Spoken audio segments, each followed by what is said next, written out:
Effectivement, donc Constellium, c'est un groupe international d'environ 12 000 personnes qui produit des alliages d'aluminium sur des marchés automobiles, boitage, donc les canettes de boissons, et aussi tout ce qui est aéronautique, spatiale et défense. C'est le cas d'Issoire. Nous sommes essentiellement sur les marchés aéronautiques, défense et spatiale. Donc le site d'Issoire, c'est à peu près 1600 personnes, une centaine d'hectares, dont à peu près une trentaine de bâtiments. Voilà, on vend à peu près chaque année entre 100 et 110 000 tonnes d'aluminium. Donc vous imaginez que la première étape de notre process, c'est de refondre cet aluminium dans une fonderie. Et donc c'est assez consommateur d'énergie. Et nous aussi, nous sommes engagés dans une phase de transformation et de rénovation depuis plusieurs années sur cette fonderie pour améliorer notre efficacité énergétique notamment. Et donc, il y a quelques années, nos ingénieurs ont réfléchi comment on pouvait améliorer et récupérer de la chaleur. Surtout récupérer la chaleur qui jusqu'à présent était perdue malheureusement. Donc ça y est, c'est fait, vous pouvez la récupérer. Donc nous on la récupère, donc le réseau va démarrer en novembre, mais c'est fini d'installer. Donc voilà, comment ça fonctionne? En fait, on a des fours de fusion dans lesquels on fonde l'aluminium à plus de 800 degrés. Monsieur Corr, votre micro comme ça. Pardon. Donc on a des fours de fusion dans lesquels on fonde l'aluminium à plus de 800 degrés et on va venir récupérer de la chaleur qui jusqu'à présent était finie, perdue, on va la transporter dans des échangeurs et on va dans cet échangeur transférer la chaleur qui était dans l'air à l'eau. Et on va sortir une eau à environ 100 degrés qui va ensuite alimenter le réseau de chaleur de la ville d'Issoire sur une dizaine de kilomètres. Donc 10 kilomètres entre Constellium et Issoire. Voilà.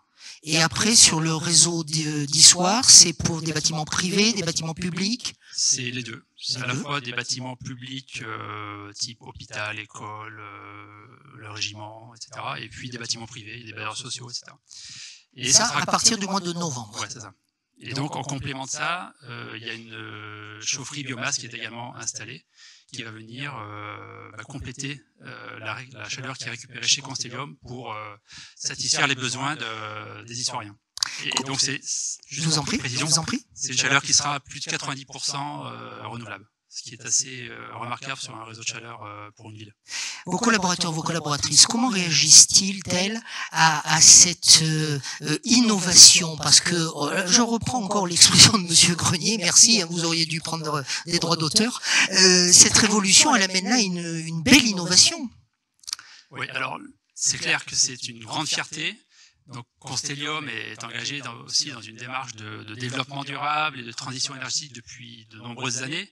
Et c'est clairement un projet qui est très pragmatique, très concret et qui montre à nos salariés que c'est pas uniquement des paroles, des belles intentions et qu'on peut, en travaillant conjointement avec les collectivités et l'industrie, trouver des solutions innovantes qui permettent au final d'apporter une vraie amélioration sur notre territoire et de moins émettre de CO2 puisque ce projet va permettre d'économiser environ 4800 tonnes de CO2 sur notre territoire. En termes d'attractivité de vos futurs employés, vous pensez que ça peut jouer? Je suis certain.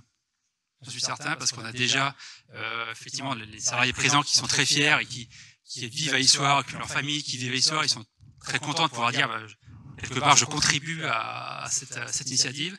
Et on voit aujourd'hui qu'on parle beaucoup d'attractivité, difficultés de recrutement. Chez les jeunes générations, c'est aussi quelque chose d'important qu'on peut valoriser, qui leur parle. Et je pense qu'ils sont prêts à s'investir si on a des projets concrets pour continuer sur cette voie du développement durable. Alors moi, je suis pas du tout ingénieur, mais est-ce que votre projet, il pourrait aller plus loin que 10 kilomètres? Alors, il y a d'autres phases qui sont effectivement en réflexion avec la ville qui prévoit d'étendre plus tard ce réseau. On a aussi, nous, en interne, des projets, parce qu'on a 30 hectares de bâtiments qu'on voudrait chauffer de façon aussi plus efficace. Donc oui, il y a beaucoup de projets, beaucoup d'idées, et je suis sûr qu'on va aller beaucoup plus loin. Mais vous allez rester quand même à 19 degrés dans les bureaux et à 17 dans les ateliers? Pour cet hiver, oui. Pour cet hiver, oui. On participera à l'effort comme tout le monde. L'effort national, voire européen. Merci beaucoup, Stéphane Corr.